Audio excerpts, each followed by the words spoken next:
Em uma base militar, corpos caem por todos os lados enquanto um garotino caminha por toda a confusão. Ele não demonstra preocupação com as mortes que causou. Está apenas interessado em encontrar uma mulher chamada Asaka. Quando uma porta se abre, Asaka é vista sendo mantida refém por uma mulher desconhecida. Asaka fica surpresa ao ver que Yujiri conseguiu entrar na base onde estava sendo mantida. A mulher que a mantém refém ameaça matá-la se Yujiri der mais um passo. Ela aponta a arma para a bochecha de Asaka, mas Yujiri apenas a observa por um momento, e logo depois a mulher cai morta. Asaka não entende o que Yujiri fez, mas ele se mostra indiferente à vida que tirou e está apenas feliz por ter Asaka de volta. Agora, Yujiri é acordado por uma garota que ele não reconhece. Ela se apresenta como Darura e pergunta por que ele está tão calmo após o grande incidente que ocorreu. Há corpos no chão do ônibus e ela não sabe o que fazer fora dele. Eles percebem um rabo se movendo, então Yujiri joga um microfone em um dos apêndices que havia perfurado um de seus colegas, fazendo com que um viver, que estava fora do ônibus, gritasse de dor. O viver se posiciona de forma a levantar questões sobre a natureza do apêndice que estava no garoto e então avança em direção aos dois no ônibus. Darura acha que eles vão morrer ali, já que não tem como enfrentar a besta tão poderosa, mas no calor do momento, ela pressiona seu corpo contra Yujiri, fazendo com que ele se preocupe o suficiente para agir e fazer o dragão cair morto diante deles. Darura fica confuso e não entende o que aconteceu, então Yujiri tira um videogame e lhe pede para se acalmar para que possam conversar. Ela se irrita, achando que não é hora para jogar, e pergunta se ele não quer sair do ônibus. Yujiri não vê motivo para a pressa, já que não há garantia de que o exterior seja seguro. Ela entende o ponto dele, mas pede que ele leve a situação a sério. Yujiri concorda e pede para ser informado sobre o que aconteceu para chegar a essa situação. Darura explica que eles estavam no ônibus como em qualquer outro dia de excursão, mas ao passarem por um túnel, encontrarão-se em um campo ensolarado. Inicialmente, foi uma surpresa agradável, mas depois alguém entrou no ônibus e se apresentou como a sábia Shin. Ela parecia amigável a princípio, mas quando o professor fez a pergunta razoável sobre o que estava acontecendo, ela decapitou-o sem hesitação. Ela explica que não pretende prejudicar ninguém diretamente, mas que se a fizerem ficar irritada, eles podem descobrir o que acontece. Ela tenta fazer uma piada, mas é tão espetacularmente sem graça que acaba matando o motorista por falta de senso de humor. Ela diz aos alunos que os trouxe para se tornarem sábios, já que este mundo é governado por sábios, mas é necessário ocasionalmente repor o número de sábios, motivo pelo qual foram convocados. Shin levanta as mãos e faz com que a maioria dos alunos comece a brilhar, enquanto instala um sistema em seus corpos chamado Battlesome. Ela explica que foi dado a eles o que este mundo chama de presentes e que terão que usar esses presentes bem para se tornarem sábios em um futuro próximo. Além disso, eles têm apenas um mês para se tornarem sábios, caso contrário, morrerão. Darura pergunta o que aconteceu, pois ela não recebeu um presente, e Shin explica que há vezes em que as pessoas não são adequadas para receber presentes mágicos, ou seja, azar dela, está condenada a se tornar nada mais que gado neste mundo. Depois disso, Shin informa que a primeira missão começará em breve, com o dragão atacando-os, e que devem tentar não morrer. A amiga de Darura olha para a tela de seu menu e vê informações sobre o dragão que os atacará em breve. Darura ainda não acredita que um dragão real atacará. Um dos membros da turma chama a atenção dos outros e pede que trabalhem juntos para completar a missão e, para isso, precisam saber com o que estão lidando. Ele pede que revelem os presentes que receberam. A turma atende ao pedido e escreve suas habilidades para formular um plano, mas Darura, que não tem habilidade, não pode participar. No entanto, não foi a única a não receber uma habilidade, pois havia 3 outros na mesma situação: Haaka, Shinzaki e Hirokiru. Além disso, a Yujiri, que conseguiu dormir durante toda a confusão sem ser perturbado, mas isso não é novidade, já que ele nunca fez nada além de dormir. Mais tarde, os colegas de classe com habilidades começam a sair sem dizer uma palavra aos que ficaram para trás, sem presentes. Darura tenta acordar Yujiri para que possam seguir o restante da turma na saída do ônibus, mas o líder da turma dos habilitados o interrompe, dizendo que ele não recebeu um presente. Enquanto aqueles que receberam ganharam habilidades especiais que permitem fazer coisas como arrancar uma cadeira do chão com facilidade, o restante da turma é apenas pessoas comuns que ainda falham na aula de educação física. Shinzaki pede aos alunos habilitados que protejam os sem presentes, já que tem o poder para isso, mas o líder acha que isso só seria um fardo, e assim, surgem com um plano engenhoso, abandoná-los e usá-los como isca. Todos na turma concordam com isso, então não há ninguém para apelar por ajuda. Outro colega usa sua habilidade para lançar um feitiço de charme nos alunos sem presentes, tornando-os mais atraentes do que eram antes, mas, infelizmente, eles terão que enfrentar o dragão, e não será uma experiência agradável. O restante da turma os abandona à própria sorte, e eles não sabem o que fazer. mas as coisas pioram quando o dragão chega e começa o massacre. E assim chegamos ao ponto onde estamos agora, com alguém dormindo pacificamente na parte de trás do ônibus enquanto seus colegas estão sendo atacados. Enquanto o massacre continua, Yojiri começa a entender a gravidade da situação. Ele está em outro mundo e se pergunta como vai carregar seu videogame sem tomadas disponíveis. Além disso, se o que aprenderam da turma com habilidades for verdade, deve haver apenas um dragão na área, então pode ser seguro sair do ônibus agora que ele está morto. Antes de tomarem uma decisão, Darura percebe algo voando em direção a eles. Yojiri pergunta se é outro dragão, mas na verdade são 3 colegas de classe, Ikida, Fukuhara e Anakawa. Ela fica surpresa ao vê-los chegando voando e Yojiri considera matá-los, mas Darura o impede, sugerindo que eles devem ouvir o que tem a dizer antes de tomar qualquer ação. Yojiri aponta que deixar-os sem habilidades para morrer não é algo que um bom pessoa faria, mas Darura ainda não quer matar ninguém. Ela entende que pode ser hostil, mas não guarda rancor. Os 3 alunos habilitados ficam chocados ao ver que o dragão está morto e, mais surpreendente ainda, Darura está viva. O plano deles era usar seus poderes para transformar o corpo dela em um zumbi e fazer coisas demoníacas com ela, e eles falam isso bem na frente de Darura. Ela percebe que Yojiri pode ter razão ao considerar que eles não são boas pessoas e fica muito menos inclinada a poupá-los. Ikida lança uma bola de fogo poderosa o suficiente para derreter o ônibus e cavar uma montanha atrás deles,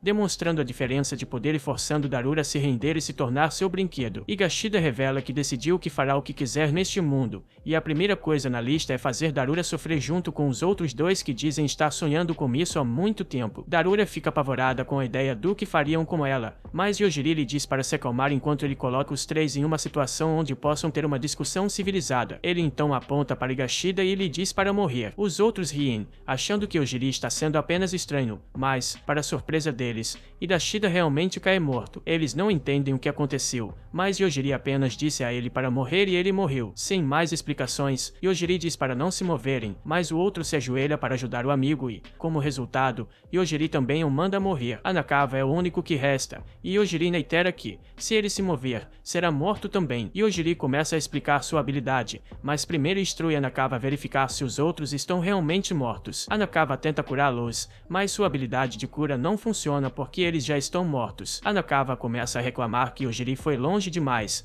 mas eles eram os que vieram para sequestrar Darura para obter loot. A habilidade de Yojiri é a morte instantânea para qualquer alvo, então, se ele simplesmente pensa em querer matar alguém, a pessoa morre imediatamente sem exceção. Anakawa não consegue acreditar no que está ouvindo, já que o poder é excessivamente quebrado, mas tenta se aproximar para um ataque furtivo. No entanto, Yojiri o impede e informa que ele também tem a habilidade de detectar qualquer intenção de matar dirigida a ele. Assim, quando combinados, seus poderes garantem que qualquer um com intenção de matar Yojiri pode morrer apenas por pensar em prejudicá-lo. Anakawa entra em colapso, percebendo que não há como vencer Yojiri, mas Yojiri pergunta por que ele se encheu de coragem depois de ter recebido seu presente. Anakawa explica que não é a primeira vez que eles vêm a este mundo. Anteriormente, os magos do reino de Imos convocaram para derrotar o Senhor dos Demônios. Eles passaram um ano em aventuras neste mundo e, quando finalmente derrotaram o Senhor dos Demônios, retornaram à Terra. No entanto, os habitantes da Terra não se lembram de que eles desapareceram por um ano inteiro. De acordo com Anakawa, depois de retornarem à Terra, descobriram que apenas algumas horas haviam se passado desde a convocação inicial. Então Yojiri conclui que há uma maneira de retornar à Terra. Ele levanta a mão para acabar com Anakawa e evitar futuros problemas com ele. Anakawa implora para ser poupado e tenta convencer Darura a ajudá-lo, mas depois do que ele disse quando chegou aqui, ela é a última pessoa que o ajudaria. Como último recurso, Anakawa tira um item raro, uma coleira de escravo, que torna o usuário incapaz de desobedecer aos comandos da primeira pessoa que vê. Ele coloca a coleira e agora está sujeito à vontade de Darura, mas ela não quer lidar com ele, então transfere a responsabilidade de ser sua mestre para Yojiri. Como Anakawa não pode desobedecer a ordem de Yojiri, ele decide deixá-lo vivo por um tempo, mas o manda para a floresta cheia de bestas mágicas e diz para deixar para trás todos os itens valiosos que possui. Anakawa é forçado a despejar toda a sua coleção de loot do último chamado. Darura pergunta se talvez não estejam sendo um pouco duros ao tirar todos os itens dele e mandá-lo esperar em uma floresta mortal, mas, como não são exatamente amigos e não há como saber quando ele pode traí-los, ela aceita a decisão. Darura então pergunta por que Yojiri está permanecendo com ela, já que ela também poderia traí-lo. Ele responde que, se isso acontecerá, ele está bem com isso, pois foi ele quem escolheu confiar nela. Darura fica um pouco envergonhada e pergunta por que ele está fazendo tanto esforço para protegê-la, mesmo que quase nunca tenham conversado. Yojiri admite que, se tivesse que pensar em uma razão, provavelmente seria por causa dos melons mãos dela. Darura fica vermelha de vergonha e grita sobre ele estar apenas interessado nisso. Enquanto isso, Shin está deitada na cama, satisfeita com seus feitos, quando alguém chamado Yushi entra para lhe dar um relatório sobre os alunos que ela convocou. Eles completaram a primeira missão, mas houve 4 fatalidades no processo. Shin supõe que as fatalidades foram dos alunos que não conseguiram receber presentes, mas, para sua surpresa, 2 portadores de presentes de classe B também morreram sem qualquer aviso. Mesmo assim, Shin não considera isso um grande problema e diz a Yushi que ele pode lidar com a situação da forma que achar melhor. Yujiri e Darura finalmente chegam aos portões da cidade depois de várias horas caminhando, mas encontram os guardas fechando-os. Yujiri já esperava por isso, pois está ficando tarde, então eles correm para chamar a atenção dos guardas antes que sejam trancados para a noite. Darura tenta falar com um dos guardas, mas eles não entendem uma palavra. Eles são levados para uma tenda e esperam enquanto os guardas vão chamar o chefe para lidar com a situação. Alguns momentos depois, Masaito chega, irritado por ainda ter que trabalhar tão tarde. Ele entende japonês, para alívio de Darura, e já parece saber o que está acontecendo. Os colegas de classe deles passaram pela cidade mais cedo naquele dia, então ele já lidou com eles. Normalmente, ele cobraria uma taxa para entrar na cidade, mas recebeu ordens claras de Shin para não atrapalhar os candidatos a sábios, então ele não os cobrará hoje. Yujiri pergunta sobre os outros candidatos a sábios que passaram pela cidade e se lembra de que mencionaram algo sobre ir para a capital. Ele pergunta qual é a direção, mas, embora Masaito não possa impedi-los, ele não tem incentivo para ajudá-los. Então, Yujiri se levanta para ir embora, mas, enquanto passa, Masaito dá uma olhada nos atributos de Darura e diz que não se importaria se ela ficasse em sua mansão por uma noite,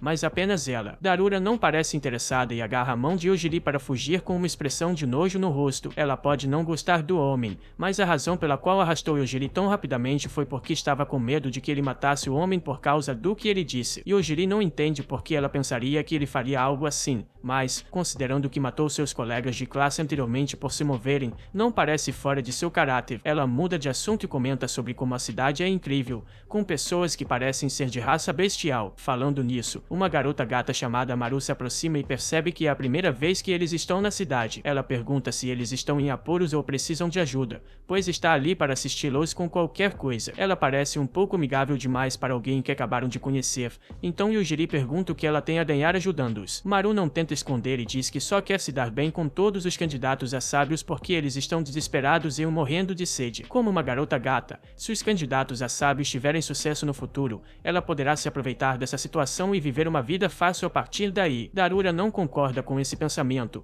mas pelo menos respeita a honestidade de Maru sobre o assunto. Maru continua dizendo que Darura não precisa se preocupar, pois não tentará seduzir ninguém que já tenha namorada. Ela está bem ciente do que garotas yandere estão dispostas a fazer para manter seus homens, então não vai arriscar. Além de suas intenções sedutoras, não há nada de suspeito sobre Maru, e Darura queria dar uma volta pela cidade antes que escurecesse, então decidem aceitar a ajuda da garota gata. O que de pior poderia acontecer? Não parece ser uma armadilha, mas, na verdade, era uma armadilha. Depois de passar a noite inteira fazendo compras na cidade, os dois acabam cercados por um grupo de ladrões. Yojiri tenta desescalar a situação perguntando se eles aceitariam dinheiro para deixá-los em paz. Os ladrões concordam que dinheiro seria bom, mas o que realmente querem são candidatos a sábios sem talentos, como Yojiri e Darura. Quando Shin convoca um grupo de candidatos a sábios, aqueles com bons presentes muitas vezes acabam exagerando com seus poderes, e os ladrões estão cansados de todas as brigas de dragões que acontecem em seus quintais e diminuem o valor das propriedades. No entanto, eles são fracos em comparação com os portadores de presentes,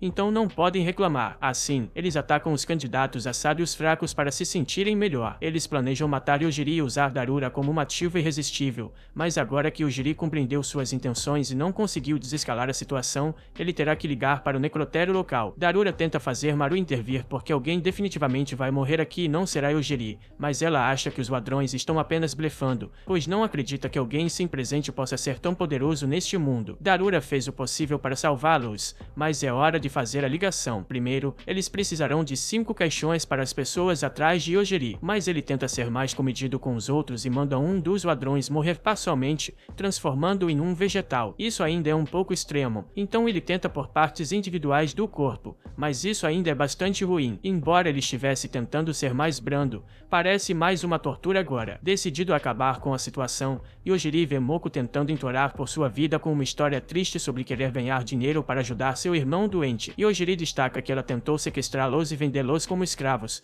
então não há redenção para ela. Ele está pronto para acabar com isso e manda tanto ela quanto o último ladrão morrerem. No entanto, desta vez, nada acontece. Ambos agradecem aos céus por ainda estarem vivos, mas não vão ficar para que Yojiri tente novamente, então eles fogem rapidamente. Darura pergunta a Yojiri por que ele escolheu deixá-los ir, e ele responde que sua taxa de sucesso em matar é sempre de 100%. Justamente quando Moko pensa que está a uma distância segura, a morte atinge e, acredite ou não, o mesmo acontece com outro ladrão, mas ninguém realmente se importa com ele. Com todos os atacantes mortos, Yojiri e Darura começam a se afastar. No entanto, são chamados de volta pelos guardas da cidade, que receberam notícias do número anormalmente alto de caixões pedidos ao necrotério e querem conversar com Yojiri sobre o que aconteceu. Yojiri tenta mentir, dizendo que encontrou esses caras na floresta, mas o guarda não acredita na sua história, pois viu tudo acontecer. Os ladrões morreram repentinamente antes que pudessem atacar. Darura não consegue acreditar que estão sendo suspeitos, já que foram atacados primeiro. Ela questiona por que o guarda não fez nada para ajudar quando estavam claramente em perigo. O guarda responde que estava tentando descobrir para quem os ladrões estavam vendendo suas vítimas e que pretendia deixar os ladrões sequestrarem Yojiri e Darura para segui-los até encontrarem o comprador. Ela também menciona que os guardas receberam a proteção dos sábios, então os presentes deles não funcionam nela,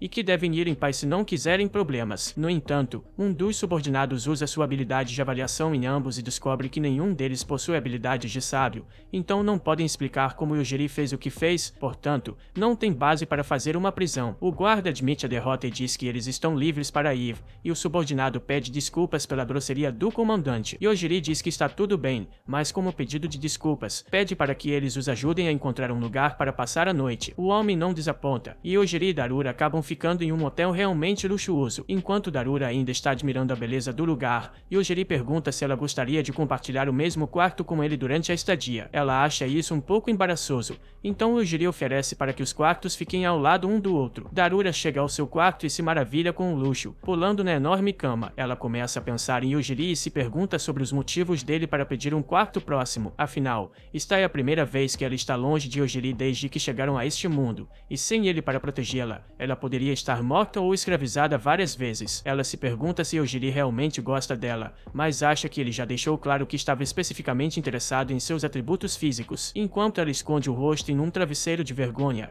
ela ouve um som vindo do quarto e olha para encontrar um fantasma flutuando sobre sua cama. Inicialmente, ela fica assustada, mas logo percebe que o fantasma se parece muito com sua irmã, embora sua irmã ainda esteja viva. O espírito guardião da família, Moko, aparece e deixa claro que não quer mais ter nada a ver com a irmã de Darura, estando ali para ajudar Darura em tempos difíceis. Moko explica que está aqui para ajudar, mas que evitou aparecer quando o dragão atacou ou quando Darura quase foi vendida como escrava 2 vezes no mesmo dia porque tem medo de Yojiri. Moko admite que tem medo de Yojiri, e isso é significativo, pois ela já está morta. Com o poder de Yojiri, se ela aparecer imprudentemente e causar uma má impressão, poderia ser apagada da existência instantaneamente. Portanto, ela quer que Darura fale sobre ela para Yojiri antes de se mostrar para que ele não a veja como uma ameaça. Darura promete contar a ele no dia seguinte e pergunta que tipo de ajuda Moko vai oferecer. Moko explica que, sendo um espírito, pode proteger Darura de quase tudo, exceto de ataques físicos. Na verdade, foi ela quem evitou que o presente do canto da batalha fosse instalado em seu corpo no ônibus. Darura fica irritada porque Moko basicamente a colocou em uma desvantagem permanente neste mundo, mas Moko não vê o problema, pois achava que Darura seria contra alguém colocando algo suspeito em seu corpo. Ela explica que o presente dos sábios tem suas vantagens, mas, uma vez instalado, Shin teria controle sobre a pessoa para o resto da vida, o que não é o melhor negócio. O objetivo de Moko é garantir que Darura retorne à Terra e se torne a sucessora da técnica de artes marciais da família. Embora Darura gostaria de voltar para casa, ela está presa dependendo de Yojiri, pois é muito fraca. Moko se propõe a ensinar a Darura todas as técnicas de combate que conhece ao longo dos séculos. Na manhã seguinte,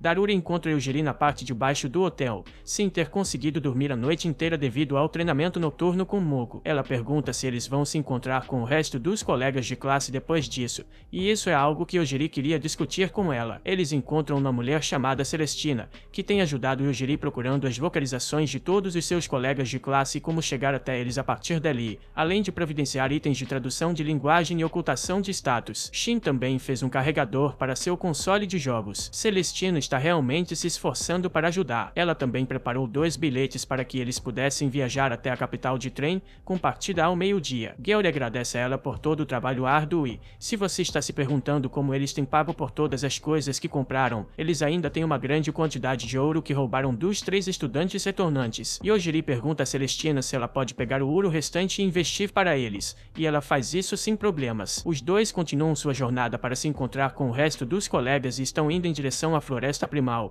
pois Sezena acha que eles irão lá para treinar. No entanto, no meio do caminho, Yojiri percebe algo e empurra a dona para evitar um golpe que destrói o vagão inteiro do trem. Uma luta ao estilo Dragon Ball está acontecendo nas proximidades e os danos colaterais são altos. Em outro lugar, um dos sábios deste mundo recebe um relatório de Delbar Talbardarder sobre a situação que ocorreu anteriormente, mas eles ainda não sabem o que aconteceu, já que o sobrevivente não conseguiu dar uma resposta. Esse era o cara cujos olhos Yari mandou morrer, mas eles não sabem sobre sua habilidade, então estão confusos tentando descobrir a causa. Mesmo depois de arrancar um dos olhos do sujeito e usar magia de cura para colocá-lo de volta, ele ainda não consegue ver. O sábio então tenta usar sua natureza vampírica para transformá-lo em um vampiro e dar-lhe poderes regenerativos, mas isso também não funciona. Seus experimentos são interrompidos logo depois, quando alguém irrompe pela parede com uma espada na mão, mas vamos voltar a isso mais tarde. Voltando a Yujiri e Darura, que ainda estão no trem destruído, Yujiri percebe que não eram os alvos pretendidos do ataque, mas ainda é perigoso estarem ali. Parece que um sábio está atacando um robô que as pessoas deste mundo chamam de agressor, e a batalha está remodelando a paisagem. Donar pergunta a Yujiri se ele pode simplesmente matá-los porque estão atrapalhando,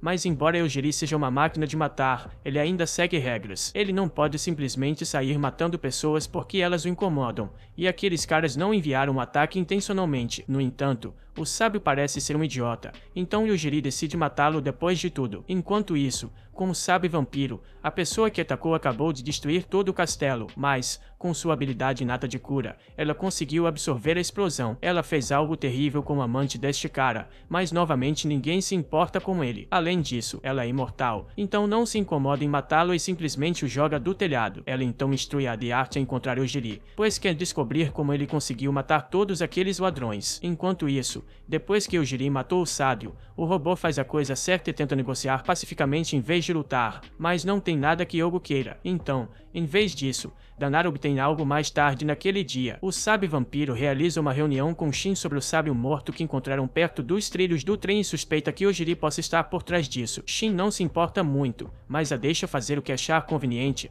então o sábio vampiro chama um de seus subordinados e diz para preparar o exército de zumbis. Voltando a Yujiri e Donara, depois de muita caminhada, finalmente conseguem ver a cidade de Anabusa, que parece muito com uma cidade japonesa. Enquanto Domon R ainda está cheio de energia, Yujiri está completamente exausto após a longa jornada. Donar sugere que Yujiri comece a se exercitar mais, mas a audácia dela em dizer isso depois que Yujiri acabou de desenvolver uma escoliose por carregar o time é surpreendente. Ele tem uma taxa de KD que basicamente causou a extinção de monstros e bandidos por precaução. Após perceber que foi de pouca ajuda durante toda a viagem, ela pede desculpas, mas pergunta se ele está cansado após usar sua habilidade, se isso significa que há um limite para quantas vezes ela pode ser usada. Mas não, ele não tem tempo de recarga e os desenvolvedores nunca corrigiram isso, então ele pode usar a morte instantânea quantas vezes quiser. Eles entram na cidade e ficam maravilhados com sua aparência futurista. Enquanto caminham pelas ruas, acabam encontrando um hotel que Celestina havia sugerido. Decidem entrar e ficar por um tempo antes de fazer qualquer outra coisa. Ao entrarem no hotel, encontram um dos colegas de classe, Tabana, que os cumprimenta normalmente, como se não os tivesse abandonado à própria sorte. Donar pergunta por que ele está lá, já que, pelo que eles sabem, ele ainda deveria estar com o resto da turma na floresta. Ele responde que se separou do grupo porque não concordava com os métodos ineficientes de ganhar níveis e tinha algo muito mais benéfico em mente: a escravidão. Assim que chegou lá, descobriu que a escravidão ainda existia. Então, quando perguntado quantos ele queria, ele disse que sim. Estes são os membros principais de seu harém: Trerica, Stephanie, Chelsea, Eufemia e RZA. São garotas bem diferentes, mas todas têm uma coisa em comum: agora elas odeiam Darura. Tabana pede que elas fiquem quietas por um momento enquanto conversa com seus colegas, e enquanto isso, Yojiri diz a Darura que ele parece realmente confiante, então deve ter alguma habilidade poderosa. Eles ainda não sabem qual é sua habilidade, mas ele sempre foi assim desde o ensino médio. As garotas sempre iam atrás dele, então ele era um pouco narcisista e trocava de namorada mais frequentemente do que a Amazon troca de funcionários. Tabana fala e diz que, já que se encontraram aqui por acaso, Darura gostaria de se tornar sua escrava, digo, amante. Ela fica petrificada com a absurdidade da proposta, mas ele garante que está tudo bem, já que, se ela está preocupada com o que acontecerá com Yojiri, embora geralmente não se sinta atraído por esse tipo, ele fará uma exceção por Yojiri também. Nenhum deles consegue acreditar no que está ouvindo, então perguntam o que faz ele tão confiante para fazer um pedido como esse. Tabana revela que ele possui a classe de dominador, o que significa que ele pode dominar absolutamente qualquer ser mais fraco. Essa é uma habilidade bastante poderosa, mas se Tabana está aqui, como ele pretende ficar mais forte se todos os outros estão ocupados treinando enquanto ele está por aqui? No entanto, isso não é um grande problema para ele, já que sua habilidade também é quebrada. Ele explica que, depois que a turma chegou em segurança à cidade e estava comemorando, foi abordado por um de seus colegas, Voari, que lhe contou sobre a verdadeira natureza de sua habilidade. Voari pertence à classe de consultores, então veio dar a Tabana uma visão sobre o que ele deveria fazer daqui em diante. Atualmente, na classe, todos estão evitando Tabana devido à sua classe de dominador, e Voari não quer que uma briga aconteça entre eles, então informa a Tabana que o verdadeiro poder por trás de sua habilidade é um esquema de pirâmide. Ele pode comprar uma série de escravos baratos e mandá-los lutar por ele. Se os escravos vencerem, ele ganha experiência e pode fazer com que os derrotados também se tornem seus escravos. Assim, sua rede de escravidão só crescerá com o tempo e seu ganho de XP será exponencial. Essa é uma informação certamente útil, mas a tela de menu não tinha nenhuma informação desse tipo, então ele questiona como Voari conseguiu descobrir isso. Voari revela que sua habilidade permite ver os detalhes ocultos das habilidades de qualquer pessoa, mas isso ainda não responde à pergunta de por que ele está dando uma consultoria gratuita. Como consultor, suas chances de se tornar um sábio estão atreladas ao sucesso de seus colegas, então ele quer que todos façam o melhor possível para não acabarem como gado na mesa de abate. Isso basicamente significa que, no momento, a quantidade de escravos de Tabana está aumentando e ele está ganhando níveis sem fazer nada. Então, ele reitera a oferta e pede a Darura para se tornar sua escrava, mas ela ainda gosta de sua liberdade. Tabana concorda em deixar ela pensar sobre a proposta, pelo menos ele não está sendo insistente, então não é uma ameaça para eles por enquanto. No entanto, Yojiri aponta que pode ser mais seguro para Darura ir com ele, já que ela ficaria perto do topo do esquema de pirâmide, mas ainda não é uma opção. 3 dias se passam e Yojiri tem estado adormecido todo esse tempo, e Darura faz tudo sozinha porque precisa dele para carregar a equipe. Tem estado pacífico até agora, mas não mais, pois o exército de zumbis começou a invadir a cidade. Mais uma vez, Yojiri não está acordado, então Darura simplesmente fecha as cortinas e escolhe ignorar a invasão enquanto está deitada na cama. Moshamoko informa a ela que alguém atualmente a observando, mas ela não consegue vê-los. Então, como ela não está preparada para lidar com ameaças, Darura pega o telefone para chamar Yui para ajudar. Yui acorda com um pedido de ajuda e sai de seu quarto para salvá-la mais uma vez. Ao entrar no corredor, ele consegue escanear e sentir uma intenção de matar vindo de alguém, então rastreia de volta e mata o atacante, que é Erika. Ele bate na porta de Doom para dizer que, na verdade, havia alguém tentando atacá-la,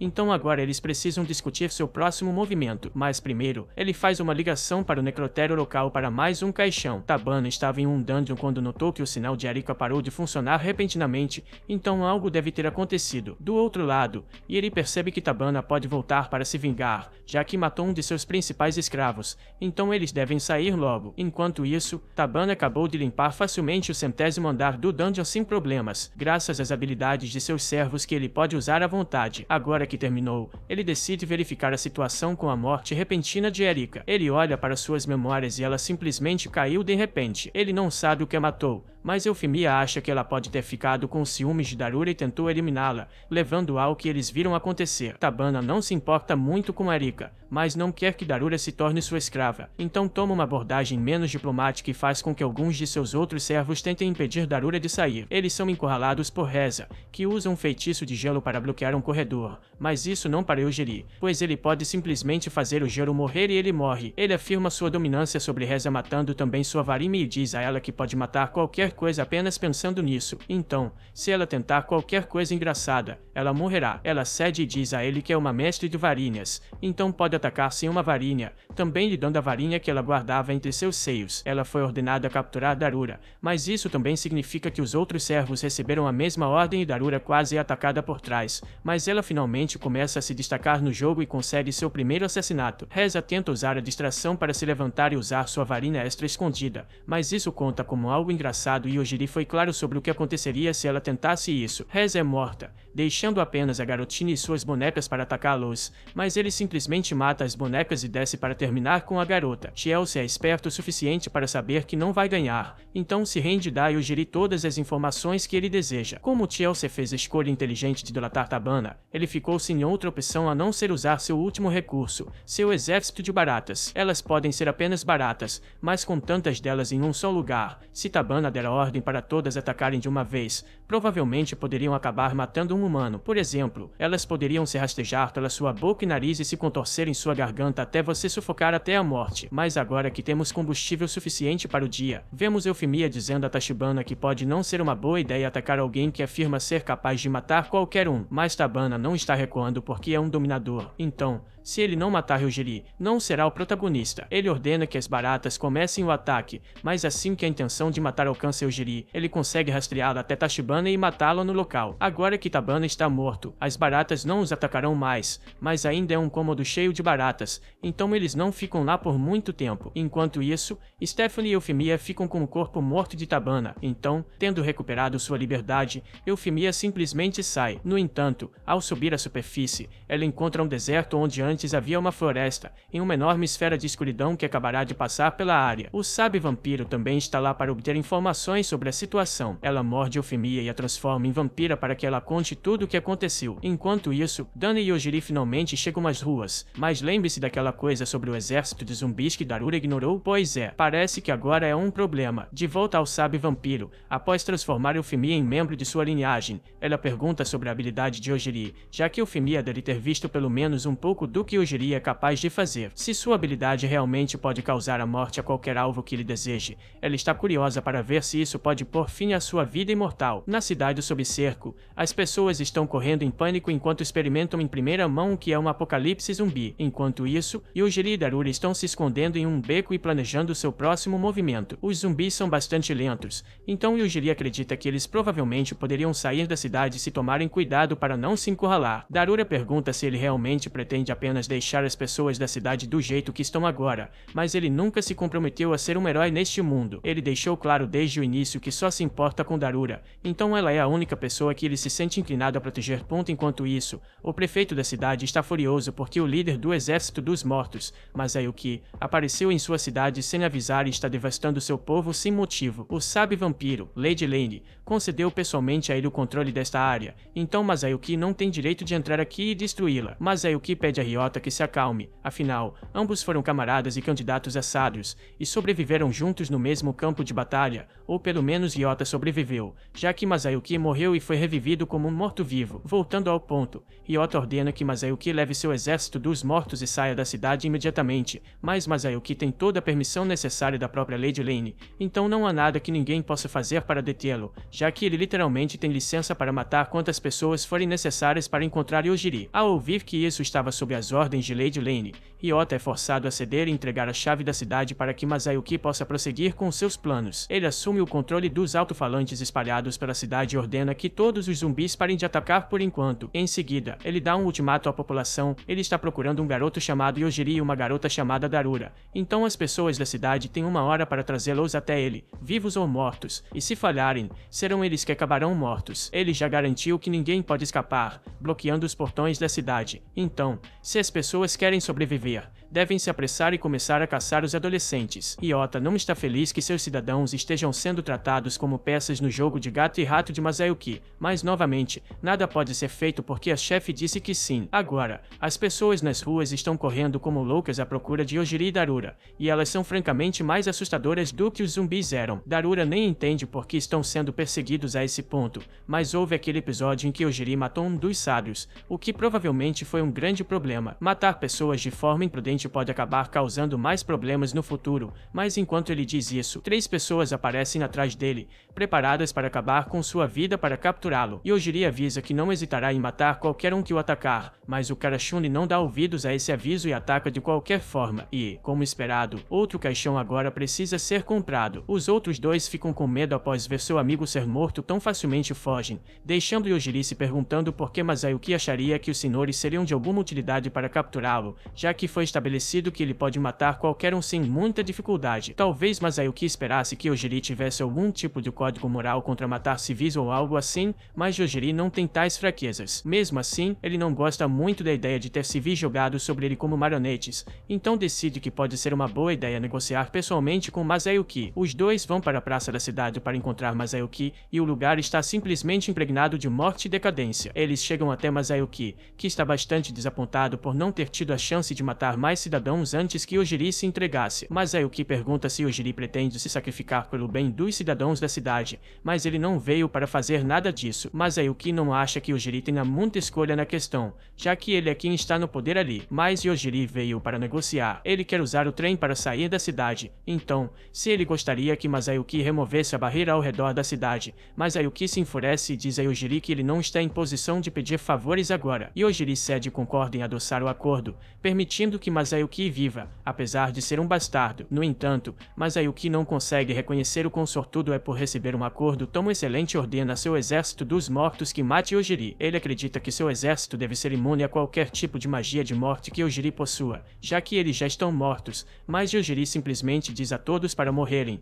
e mesmo sem saber como isso é possível, todos morrem novamente, e desta vez para sempre. O sorriso no rosto de Masayuki desaparece enquanto ele começa a desejar ter aceitado a oferta inicial de Yojiri. O exército foi derrotado instantaneamente, não querendo ser o próximo da fila. Ryota levanta as mãos e entrega a Masayuki. Masayuki nem está zangado com o fato de Ryota ter abandonado, mas o que ele quer saber é como algo que já está morto pode ser morto novamente. A explicação é simples: você diz que estão mortos, mas eles ainda estavam se movendo, então Yojiri os considera ainda vivos. E se isso não faz sentido para você, não importa, porque este é o show de Eri e ele decide o que significa estar morto. Muki não suporta tamanha absurdidade e começa a se transformar para lutar contra Yojiri com toda a sua força. No entanto, Yojiri não segue as regras e o mata antes que ele termine a transformação. Ainda há o problema de derrubar a barreira ao redor da cidade, mas isso não deve ser um problema, já que Ryota parece mais do que feliz em fazer qualquer coisa que Yojiri peça. Ele implora para que Yojiri poupe sua vida, mas Yojiri nunca teve a intenção de matá-lo de qualquer maneira, pois ele só mata em legítima defesa. Ryota explica que Masayuki recebeu ordens do vampiro sábio Lane para matar Yojiri. A cidade e a área ao redor são controladas por Lane, então,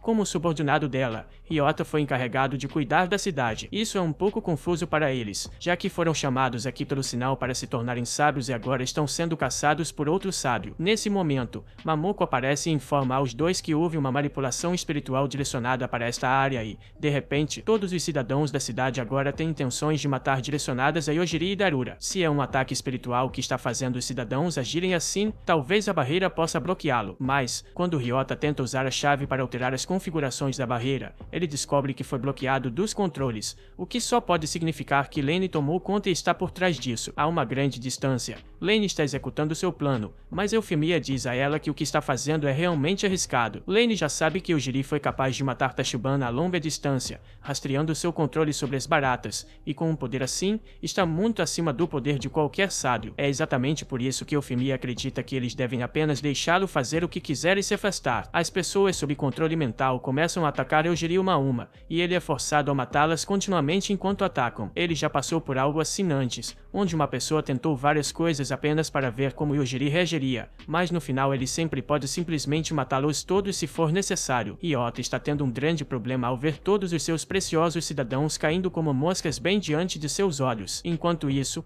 Lane ainda está fazendo o que planejou fora da cidade e, como aquele monstro das trevas de antes está se aproximando, isso acaba sendo favorável para ela, pois agora pode causar a morte de Ulysse sem nenhuma intenção direta de matá-lo. Ela decide que é um bom momento para colocar seu plano de backup em ação e duplica seu corpo várias vezes no céu. Na cidade, as trevas chegaram dentro das fronteiras e estão transformando tudo com que entram em contato em areia, e estão indo direto para eles. Ao mesmo tempo, Lane explica que ela triou seus clones com todas as informações sobre Yojiri removidas de seus cérebros, então, sem conhecimento pressentimento sobre Kinya e Yojiri. Não deveria haver maneira de eles manterem qualquer hostilidade contra ele e, portanto, não deveria ser possível matá-los. Ela decide usar as trevas como um sinal para começar seu ataque, então ordena que os clones bombardeiem a cidade com bombas. Uma vez que as trevas morrem, como ela espera que Yojiri seja capaz de matá-las, as pessoas na cidade assistem horrorizadas enquanto as trevas destroem a arquitetura e deixam apenas poeira em seu rastro. Eles acreditam que não há nada que alguém possa fazer para parar isso, mas Yojiri poderia definitivamente fazer algo se quisesse. Ele tem um mau pressentimento sobre isso, mas ao mesmo tempo não pode deixar que aquela coisa mate todos,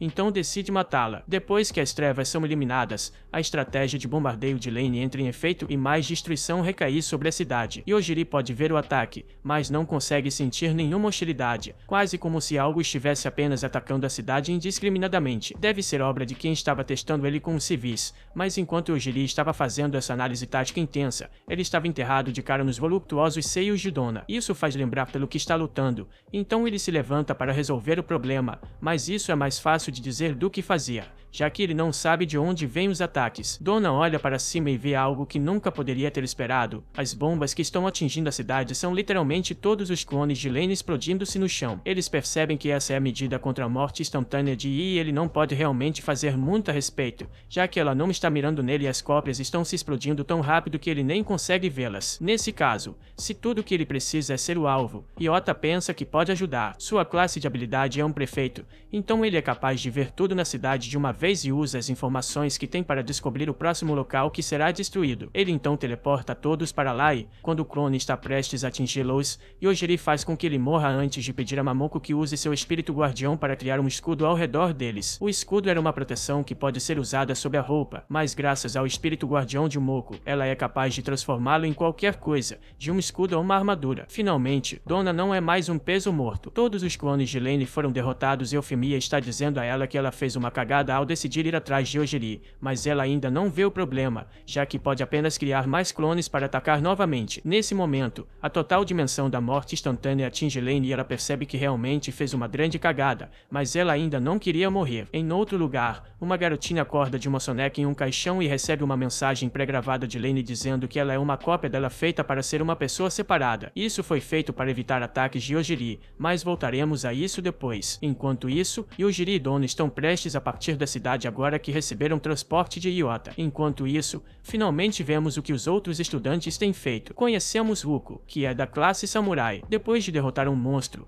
ela entra em sua tenda onde uma garota chamada Carol está em pé. Carol roubou o telefone de Ruko porque queria dar uma olhada no aplicativo que ela tinha para monitorar Yojiri. Parece que ambas foram encarregadas de espionar Yojiri na Terra. Enquanto verificam o monitor, são recebidas notícias horríveis. O primeiro portão de Yoji está aberto. Do ficou encarregada de dirigir o Jeep, mas pela maneira como quase morreram, fica claro que ela não sabe nada sobre dirigir, então quer trocar com Yui, que já está profundamente adormecido. Assim, parece que ela está sozinha nessa. E, como não prestava atenção, Dona está prestes a colidir com uma rocha na estrada, enquanto Yojiri está tendo um sonho maravilhoso envolvendo uma mulher. Recebemos um breve histórico sobre essa mulher. Ela está assinando um contrato para uma entrevista de emprego. Ela acha um pouco preocupante que haja uma renúncia de responsabilidade por morte, mas está tão envolvida que não pode recuar agora, e as contas não vão se pagar sozinhas. Então ela decide seguir em frente. Ela pergunta se trata de algum tipo de organização, mas seu empregador garante que tudo o que acontece lá é na maior parte legal,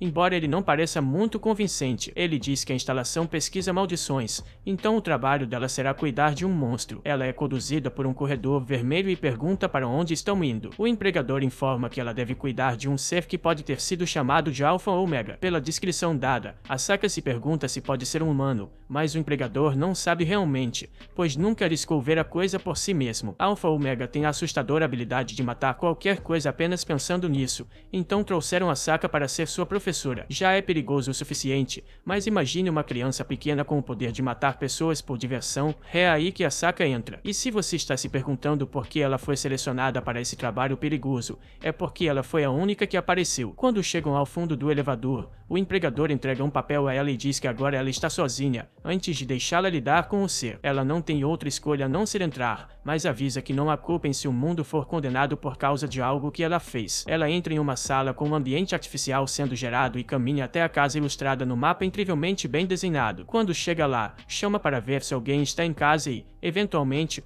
encontra um menino no centro da sala. Ela estava ansiosa antes, mas agora está simplesmente enfurecida pelo fato de o governo ter trancado uma criança naquela base subterrânea. Ela não vai ficar parada e deixar que essa criança se torne um experimento, então arrasta forçosamente para fora e a joga no riacho para que possa brincar uma vez. Yojiri parece surpreso por um momento, mas então aponta o dedo para Saki e mata um monstro que estava escondido atrás dela. Não há uma resposta concreta sobre o que era aquela coisa, mas coisas assim aparecem de vez em quando e tentam matá-lo. Eles provavelmente entraram se escondendo na sombra dela, mas agora estão mortos, então não há mais motivo para se preocupar. Yojiri diz que adoraria brincar, mas está ficando muito tarde, então é melhor fazer isso amanhã. Asaka percebe que pode ter se empolgado um pouco e pede desculpas antes de finalmente se apresentar a ele, mas, mais importante, Yojiri diz que está com fome e, finalmente, percebe que ela é a adulta da sala, então ela precisa cozinhar. Na cozinha há uma despensa totalmente equipada, mas isso é inútil se você não tem habilidades culinárias. Ela realmente precisa preparar algo antes que Yojiri saia do banho, então opta pelo clássico dos estudantes quebrados, um copo de ramen. Felizmente para ela, Yojiri nunca experimentou isso antes, então ele está realmente feliz com o jantar. Enquanto ele come, Asaka pensa em um nome para ele e acaba decidindo chamá-lo de Yojiri, inspirado no nome de um cachorro. A partir desse momento, ela assume o papel de figura materna e cuida dele. Essas foram lembranças afetivas para Yojiri, mas ele é acordado quando Dona grita que a estrada para a capital está bloqueada. Ela está surpresa que ele consiga dormir durante sua direção imprudente, mas ele não pode evitar, já que está cansado de matar todos aqueles zumbis na cidade. Além disso, ele não entende por que precisam ir para a capital em primeiro lugar, afinal, seu objetivo final é voltar para o mundo original e, para isso, estão tentando encontrar a sábia Shin. Então, mesmo que não vão para a capital, ainda deve haver outras maneiras de localizá-la. Com isso em mente, decidiram dar meia volta e encontrar outra forma de passar por essa montanha, mas, enquanto Dona está recuando, ela acidentalmente colide com um dragão que estava atrás deles. Eles saem para avaliar a situação, mas o dragão ataca, deixando Yojiri sem escolha não ser matar a criatura. No entanto, não era o único dragão, havia um bando inteiro deles, e todos estão prontos para lançá-los para fora da face da terra com fogo. Infelizmente para eles, estavam enfrentando Yojiri, então, momentos depois, todos caíram mortos. Eles foram forçados a aniquilar toda uma população de dragões, mas, se você pensar bem, esse é território de dragões, então Yojiri apenas chegou e cometeu genocídio em seu próprio quintal. No entanto, as coisas ainda não terminaram, pois logo aparece um dragão dourado de trovão. No entanto, o dragão dourado não parece ter nenhuma intenção de matá-los, então Yojiri não vê razão para matá-lo. Depois de alguns momentos, o dragão diz que eles podem passar e então tenta voar rapidamente para longe para não ser morto. Como o dragão pode falar, Yojiri o chama de volta sob ameaça de ser morto e somos apresentados a uma garotinha. Dona se pergunta por que aquele enorme dragão se transformou nessa garotinha, mas não deixe que os detalhes te perturbem por agora. Yojiri pergunta a ela por que os dragões atacaram ele e Dona em primeiro lugar. A garota explica que estavam tentando testar se Yojiri era digno de encontrar o mestre da espada, mas ele não tem ideia de quem seja o mestre da espada. O dragão não pode acreditar que vieram até aqui sem intenção de encontrar o mestre, mas eles só querem chegar à capital,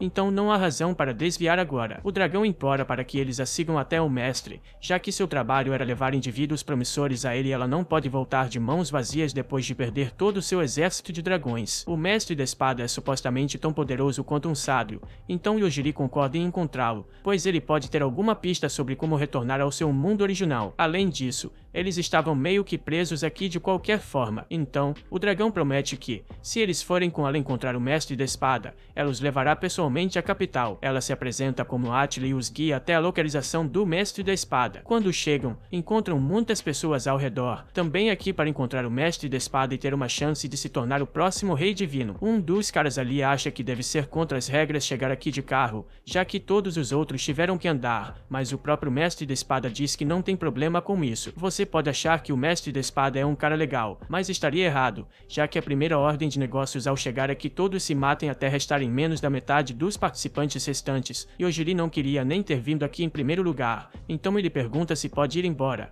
já que não vai participar. Assim, o mestre da espada cria uma regra dizendo que ninguém está autorizado a escapar do massacre. A matança começa enquanto os participantes começam a se matar. Alguns começam a atacá-lo, mas Yojiri vê que não tem escolha a não ser matar, até que alguém intervém para proteger proteger Evidona. Esse novo aliado parece ser decente, mas está elogiando o mestre da espada demais. Ele diz que não há como o mestre realmente querer que se matem uns aos outros, então deve ser um teste para ver se agem desonrosamente apenas porque ele disse. No entanto, o homem definitivamente queria ver alguns deles morrer. Yojiri nota alguns magos lançando um feitiço sinistro ao fundo, então os mata. O bom cavaleiro continua elogiando, dizendo que o mestre da espada deve ter matado esses magos por não agirem com honra. Eles também notam um cara que está se vestindo como Gojo, que cortou um dos participantes ao meio, mas ainda está vivo e se recuperando. Yojiri pede a dona que coloque uma pedra colorida arco-íris na mão dele. Ela fica assustada, mas faz o que ele pede. Ao segurar a gema, o homem volta ao seu corpo intacto. O mestre da espada, já satisfeito com a matança, diz a todos que parem e o sigam, pois o teste continuará em outro lugar. Atila implora para que Yojiri continue no teste,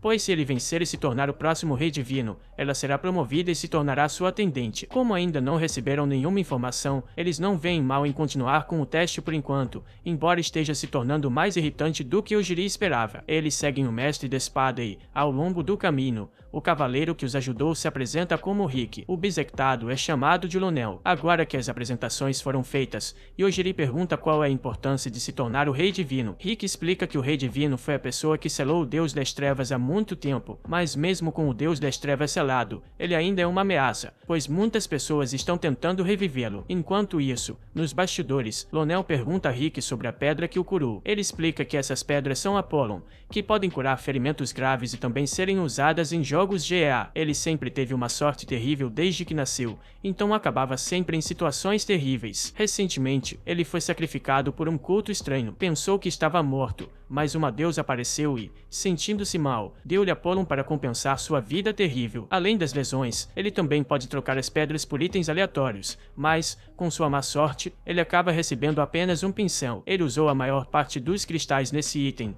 mas recebe novos a cada meia-noite, dependendo da gravidade de sua sorte no dia. O restante do grupo desaparece dentro de uma barreira e, ao segui-los, encontram-se diante de uma enorme torre. Atila parece ter ficado para trás devido à barreira, então parece que apenas aqueles que estão participando do teste podem entrar. Eles entram na torre e vão até o topo, onde o mestre da espada mostra a eles o selo criado pelo último rei divino que mantém centenas de monstros e o Deus das Trevas. Dona vê uma garota no meio se esfaqueando junto ao Deus das Trevas. Outro participante, Freda, tenta lançar um ataque no Deus das Trevas para matá-lo de uma vez por todas, mas a barreira desacelera o tempo, então pode levar centenas de anos para o ataque chegar em uma peça, e pode já ter acabado até lá. O objetivo do exame de seleção de cavaleiros é acumular 100 pontos antes de chegar ao chão e não podem trapacear pulando para fora da torre. Dona se pergunta se o poder de Yojiri funcionaria no Deus das Trevas, mesmo com o atraso no tempo, mas ele parece sentir culpa por algo. Ele geralmente tem uma regra de não matar coisas a menos que tenha uma razão para isso, mas Yojiri estava se sentindo um pouco desconfortável com toda a miasma na área, então queria ver se poderia encontrar a fonte e eliminá-la. Isso significa que ele já matou o Deus das Trevas na bolha do tempo. Agora que praticamente tornaram um teste inútil ao matar o Deus das Trevas, Yojiri quer sair de lá antes que alguém descubra o que ele fez. Mas antes de saírem, Lonel ouve seu nome chamado pela garota arrogante que o arrastou para a competição. Ela exige que ele lhe entregue algumas das suas pedras de desculpas para repor seu mana antes do teste começar. Ele atende, mas diz que as Apollon não funcionam para ninguém além dele. Ela o deixa para trás, e depois de pegar a gema, o grupo finalmente pode seguir em frente. Felizmente, como foram atrasados, as pessoas que foram antes mostraram involuntariamente todas as armadilhas que estavam na torre, então agora seu trabalho deve ser muito mais fácil, já que só precisam evitar acionar as armadilhas restantes na torre. Não deve ser muito difícil, mas, novamente, eles têm Lonel na equipe. Imediatamente depois de Rick ter advertido a todos para ter cuidado, ele pisa em um círculo mágico e tem o peito empalado. Felizmente, ele ainda tem alguns cristais restantes, então consegue se recuperar dos danos graves que sofreu. Como isso acontece com frequência, Dona sugere que ele mantenha um cristal na mão o tempo todo. Agora confiante de que deve estar seguro, ele corre para uma sala inexplorada sozinho e, pelo grito ensurdecedor que vem dele, parece que ele não está se saindo bem lá dentro. Rick corre atrás dele e encontra uma mulher chamada Teresa de pé no meio de uma sala coberta de sangue. Rick não acredita que ela faria algo assim, já que deveria ser uma das cavaleiras do Rei Divino, mas isso está bem dentro do que ela normalmente faria, especialmente porque é assim que se ganha pontos nesta torre. Na verdade, ela acabou matando tantas pessoas apenas por diversão que teve seu título de cavaleira retirado. Então, como está desempregada, decidiu tentar se tornar o rei divino também, e é um bônus que pode matar quantas pessoas quiser. Rick diz ao grupo para sair o mais rápido possível, mas Donna avisa que não podem se mover porque há dezenas de fios por toda a sala. Teresa está impressionada por ela ter percebido isso antes que pudessem cair na armadilha, mas isso não os salvará. Rick coloca-se na linha de frente e diz aos outros que manterá Teresa afastada enquanto eles encontram uma forma de sair de lá. No entanto, Teresa não tem intenção de deixar nenhum deles sair com vida e começa a atacar Rick com seus fios. Ela é uma oponente forte e Rick está se saindo bem em acompanhar seus ataques até agora, mas Donna pode perceber que Teresa ainda está segurando um pouco. Se ela ficar séria, ele pode não conseguir lidar com ela. No entanto, isso nunca vai acontecer, pois Yujiri diz a ela para morrer e Teresa imediatamente vai para o além. Agora que ela está morta, eles se lembram de que tinham um cara chamado Lonel com eles, e Yujiri encontra sua mão cortada no chão. É uma má sorte que ele tenha perdido a mão com o cristal, mas pelo menos ele ainda está vivo. O grupo desce e chegam ao 98º andar da torre e foram informados de que este lugar é uma zona segura, então eles podem descansar enquanto estiverem aqui, e até há quartos disponíveis para eles. Yujiri sugere que, já que o local é seguro, eles podem se separar e fazer suas próprias coisas por um tempo. Rick concorda em se separar, mas pergunta se Yujiri e Dono ficarão bem sozinhos. Eles dizem que estão bem, e Lionel também concorda, pois ficou sem Apologians por hoje e, se sair daqui sem um, pode acabar morrendo de verdade desta vez. Com todos de acordo, Rick diz que seguirá em frente, e Lionel pede o R para poder se barricadar e sobreviver. E ele pergunta a Donna se ela gostaria de descansar um pouco, mas, infelizmente, há apenas um quarto disponível na zona segura, e você sabe o que isso significa. Donna fica nervosa e lembra Yujiri que Mamoko ainda está aqui e que ela poderá ver se algo acontecer, mas Mamoko diz que está bem com a perspectiva de um neto. Yujiri não perde tempo e começa a tirar a roupa, mas parece que ele só queria se trocar e dormir. Enquanto isso, o Mimag finalmente chega. Depois de quase morrer 15 vezes hoje, Lono recebe seu próximo lote de Apologians e ainda consegue um ótimo desconto. Ele recebe 100 Apologians e uma garantia de ultra rara Gaza. Ele fica animado e vai imediatamente para o Gaza, mas, em vez de uma arma ou armadura, ele ganha uma mulher. Esta é a deusa que o trouxe a este mundo, mas ela não está aqui para se juntar a ele em suas aventuras ou qualquer coisa assim. Ela apenas queria verificar se ele ainda está vivo. Ela também lhe diz que atualizou seu ponto de salvamento, então, não importa quantas vezes ele morra, sempre vai ressurgir aqui. Ela então desconecta e desaparece. Enquanto isso,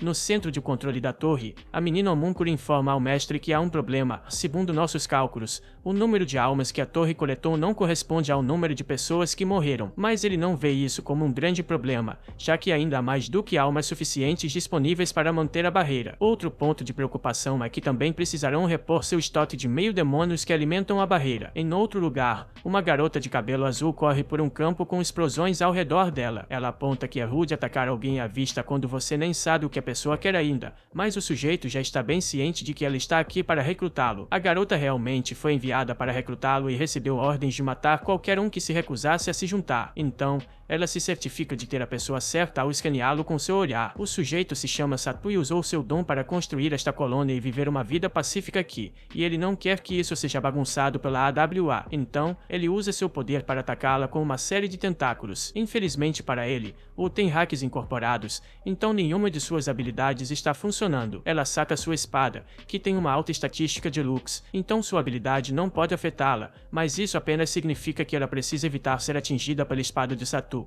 o que ela faz com bastante facilidade antes de segurá-lo à ponta de uma faca e cortar sua garganta. Ela então recebe uma mensagem de sua faca falante, informando que ela tem outro trabalho a fazer e precisa ir para a cidade de Anabusa para eliminar Yui. Ela está irritada por nem ter a chance de respirar, mas começa a se preparar para a missão. Antes de ir, no entanto, alguém que ela nunca imaginou ver novamente aparece, Hanakua. Ele conseguiu sobreviver na floresta por um tempo e acabou sendo salvo por Seu, que o acolheu e deixou ele viver em sua baronia. No entanto, agora que a matou Seu, não há mais ninguém para proteger este lugar, então ele quer desesperadamente ir com ela de volta a Yojiri e Donna. Donna ainda estava dormindo quando Mamoko começou a chamá-la para acordar. Ela abre os olhos e encontra o rosto de Yojiri bem em seu peito, embora não tenha sido intencional, já que ele ainda está dormindo. Além disso, esse não era o motivo pelo qual Mamoko acordou, foi porque ela estava presa na parede. Ela estava observando-os dormir quando Yojiri começou a abraçar Donna enquanto dormia e pensando que alguma ação apimentada estava prestes a acontecer, ela entrou na parede para não interromper nada, mas então, ela ficou curiosa para ver se eles tinham se envolvido,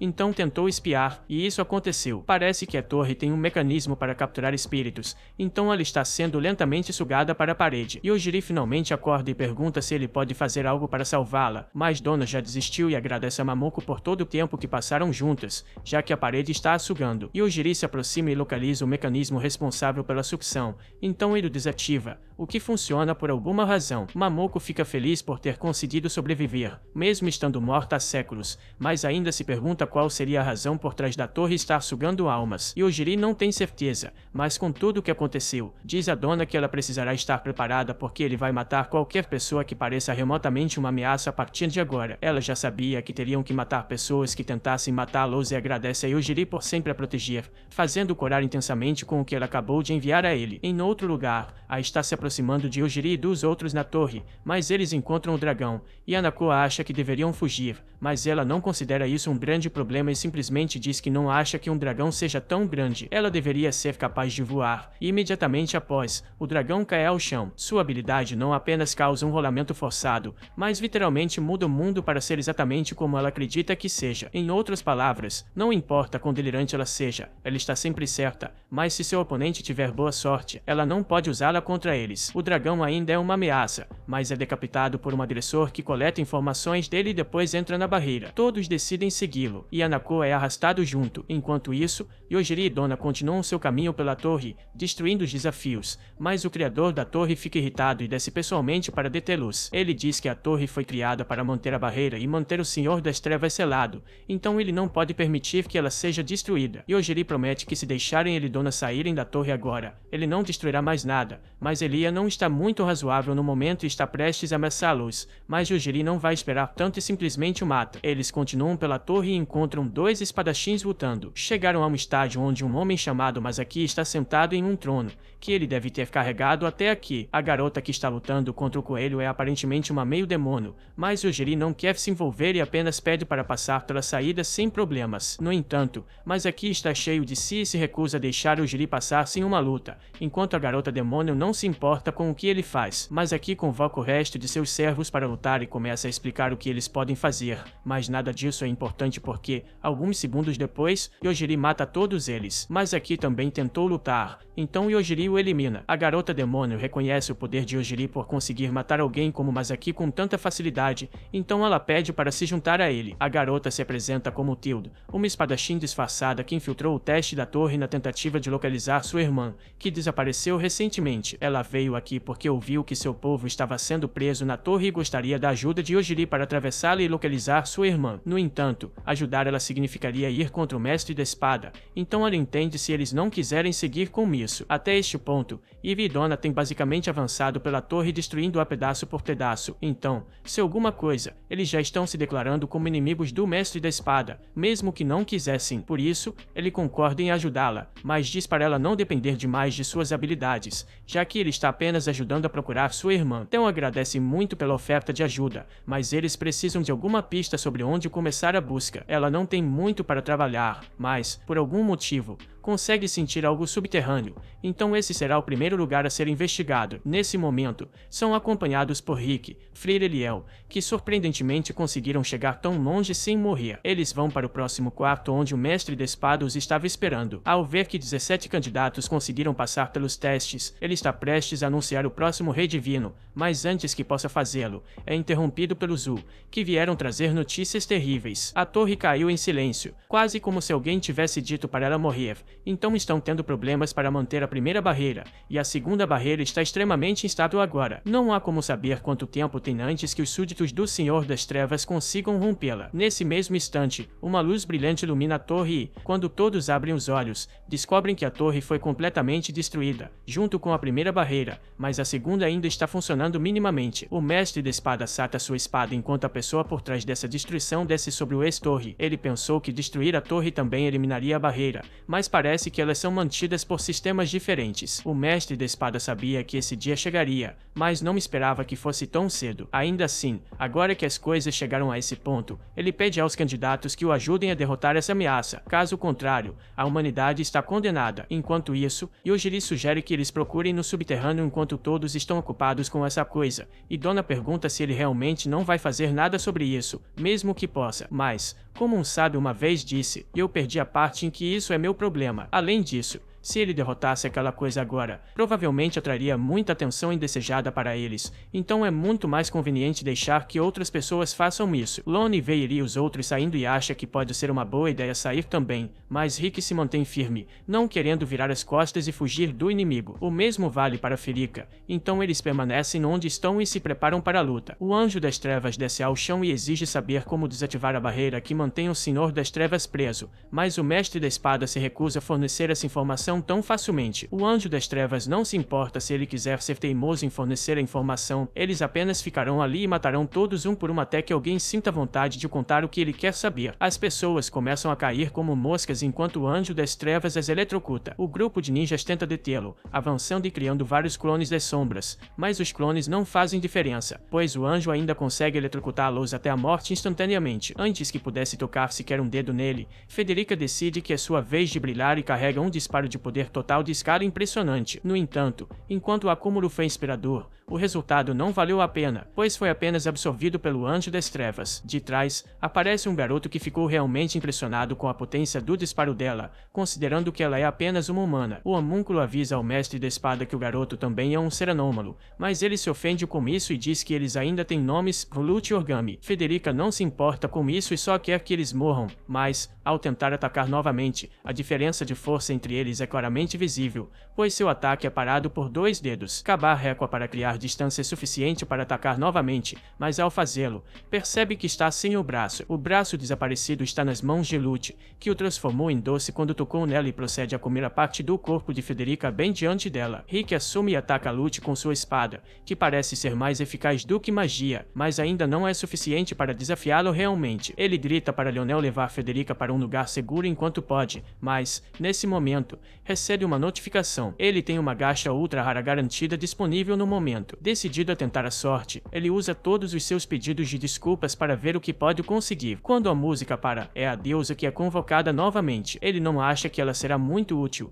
já que na última vez ela só veio verificar como ele estava, mas agora ela está realmente séria sobre lutar aqui. Os subordinados do Senhor das Trevas que estão enfrentando não são nem os mais fortes, então ela deve ser capaz de lidar com isso com facilidade. Eles ficaram empolgados por um momento, esperando que a deusa destruísse o Anjo das Trevas, mas imaginem o shot quando Orgami começa a se ajoelhar diante dela e Lute abraça, pois não se viam há muito tempo. Descobre-se que encontrar a deusa foi uma das coisas mais azaradas que poderiam ter acontecido a ele, já que o objetivo final dela ao vir aqui era, na verdade, destruir toda a humanidade. Enquanto isso, com Yojiri e os outros, eles têm descido por um longo tempo, mas parece que não estão realmente fazendo progresso em direção ao objetivo. Pelo jeito que as coisas estão indo, é quase como se estivessem presos em um loop infinito destinado a proteger algo à frente. Enquanto continuam a andar, Tel de repente sente uma pequena quantidade da magia de seu povo. Dona pergunta a Yojiri se ele pode fazer algo para destruir o mecanismo que os mantém presos nesse loop, mas ele acha que não deveria mexer nisso porque pode ser muito importante. No entanto,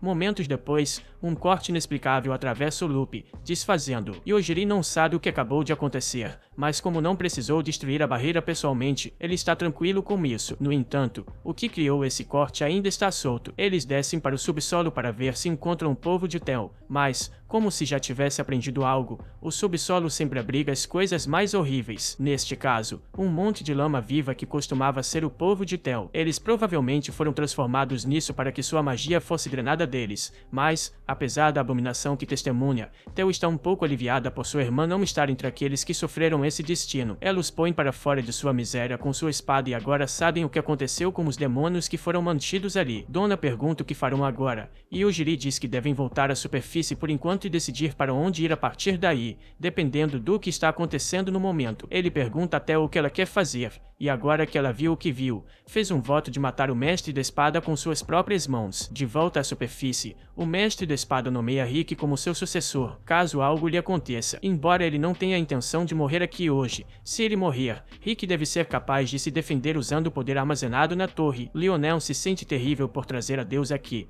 quando o objetivo dela é erradicar toda a humanidade. Mas, mesmo que ele morra, ele acabará voltando ao último ponto seguro. Então ele arrisca e pergunta a Deusa por que ela está fazendo tudo isso. Ela tinha um relacionamento razoável com ele, então explica que há muito tempo seu namorado desapareceu sem dizer nada a ela. Estamos falando do Senhor das Trevas. Após seu desaparecimento, ela enviou vários mensageiros por todo o mundo para localizá-lo e descobriu que ele estava selado aqui, mas não importa quem ela enviasse, nunca conseguiu derrotar o mestre da espada. Então, começou a pensar que se enviasse alguém tão azarado quanto Lionel, a má sorte dele poderia afetar o mestre da espada e fazê-lo perder uma vez. Lionel sabia que tinha azar, mas nunca pensou que era ruim o suficiente para que um deus o usasse como seu trunfo para destruir a humanidade. Para piorar, ela usa um espelho mágico para verificar o status das pessoas que poderiam representar a maior ameaça para ela, mas, por algum motivo, parece que todas morreram por causas desconhecidas. As coisas estão indo bem para a deusa, então ela tira o núcleo da barreira e está prestes a esmagá-lo para finalmente reviver seu amado. Yojiri e os outros chegam de volta à superfície justo quando a deusa está prestes a quebrar o núcleo da barreira. Quando ela o faz, ele se despedaça, permitindo que o tempo flua novamente. No entanto, em vez do reencontro desejado, o Senhor das Trevas despenca no chão porque Yojiri o matou há algum tempo, e todos ficam em choque absoluto. Enquanto todos estão confusos, Theo aproveita a oportunidade para correr atrás do mestre da espada e decapitar ele para se vingar pelo que ele fez ao seu povo. Ao mesmo tempo, o invasor da lâmina de antes apunhala a deusa para coletar informações enquanto ela está em estado de choque. Depois que ele sai, ela cai no chão, mas, embora a apunhalada não tenha sido suficiente para tirá-la da vida, ela definitivamente perdeu a sanidade após a perda de seu amado. Os demais subordinados do Senhor das Trevas se preparam para se vingar dos humanos pela morte de seu senhor. Como as coisas vão piorar se ele não fizer nada, Yojiri diz até o Idona para se segurarem nele por um segundo. Então, ele usa sua habilidade para matar todos os subordinados do Senhor das Trevas também. Se você está se perguntando por que Theo e Dona precisavam se segurar nele, na verdade, não precisavam, ele só queria experimentar a sensação. Após a morte dos subordinados, Dona pergunta se devem fazer algo sobre a deusa que está disparando rajadas indiscriminadamente. Ela simplesmente enlouqueceu e não demonstra hostilidade para com Yojiri, então ele não vê razão para matá-la. Ao mesmo tempo, Hanako está arrastando-se pelo antigo local da torre enquanto as rajadas da deusa explodem ao redor. Ele só quer voltar para casa, mas ela o assegura de que não há necessidade de se preocupar, pois eles não vão morrer com isso. Personagens principais sempre têm uma armadura de enredo que os protege de serem atingidos por disparos aleatórios. Ela se aproxima dos homens que estão na frente do ataque da deusa e pergunta se eles viram Yojiri por aqui. Rick conhece Yojiri, mas este não é o melhor momento para procurar um amigo, pois estão um pouco ocupados agora. Hanako reconhece isso e decide ajudar a terminar a batalha para que possa encontrar Yojiri mais rapidamente. Ela o escaneia e relata que ele se tornou o novo mestre da espada, então ele deve ter o poder necessário para matar a deusa. Rick tenta, avança e a ataca, conseguindo enfiar a espada nela e acabar com sua vida. Agora que isso está resolvido, Hanako volta a procurar Yojiri. Não demora muito para que ela o encontre através da poeira, e ela o escaneia para ter uma ideia do que está enfrentando. Imediatamente, ela se arrepende de ter vindo, pois o escaneamento lhe causa uma intensa náusea. Ela começa a vomitar, e Yojiri pergunta se ela está bem, mas ela está tão assustada que não consegue se aproximar dele. Ela inventa uma desculpa dizendo que queria entregar a Nakala para eles, mas Yojiri não estava interessado nele de qualquer forma. Sem mais o que dizer, ela faz uma saída graciosa para não ser morta por ele, deixando a Nakala para se defender sozinho. Depois de tudo isso, restam apenas algumas pessoas vivas. Rick gostaria de perguntar muitas coisas, começando por Theo, que decapitou o mestre da espada no meio da luta. Ela afirma que o que fez é justificável, então não tem nada a ver com ele. Embora Rick não tenha gostado exatamente do mestre da espada, agora que ele é o novo mestre da espada, ele está meio que envolvido. Yojiri sugere que Rick vá até o porão para ver o que o antigo mestre da espada estava fazendo a portas fechadas, e se ainda quiser ir atrás de Theo,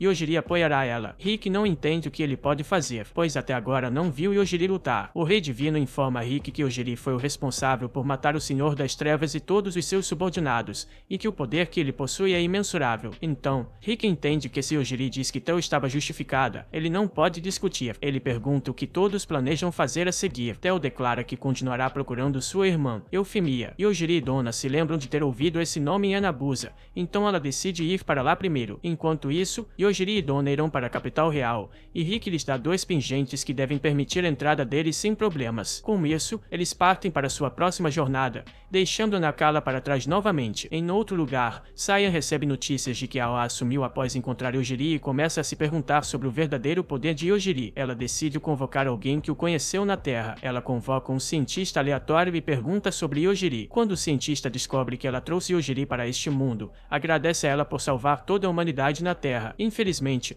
como Yojiri tem usado sua habilidade aqui, isso ativa um alerta vermelho no dispositivo do cientista, que acaba explodindo e deixando Saya mais confusa do que nunca sobre as origens de Yojiri. De volta ao ônibus, um dos estudantes acorda e começa a ouvir uma voz de computador em sua cabeça, informando que não há muito tempo restante que ela terá que suportar e aceitar as explicações que virão. Ela é aparentemente um ser humano artificial, e seu corpo é composto por várias unidades que trabalham juntas para funcionar normalmente. A unidade de personalidade, que tem a maior autoridade, está no controle do corpo no momento, então é ela quem decide o que fazer a seguir. O corpo de Ayaka tem limitações impostas para imitar um humano, mas o buraco em seu peito é incompatível com a vida, então ela pode escolher continuar sendo humana ou remover os limitadores e continuar viva. Ela nunca gostou de seus colegas de classe, então obviamente não quer morrer por causa deles e concorda em remover os limitadores. Com os limites quebrados, seu corpo poderá se reparar, mas ela precisará de uma grande quantidade de material orgânico para fazer isso, e por coincidência, há um cadáver de dragão ao lado do ônibus. Ela hesita, pega um pedaço de carne e, após dar uma mordida, percebe que não é tão ruim assim. Temos um flashback do tempo de Yojiri com Ayaka, onde ela estava lutando para preparar uma refeição familiar com habilidades de cozinha de um estudante pobre. Qualquer coisa que ela tentasse fazer, Gordon Ramsay não aprovaria de jeito nenhum,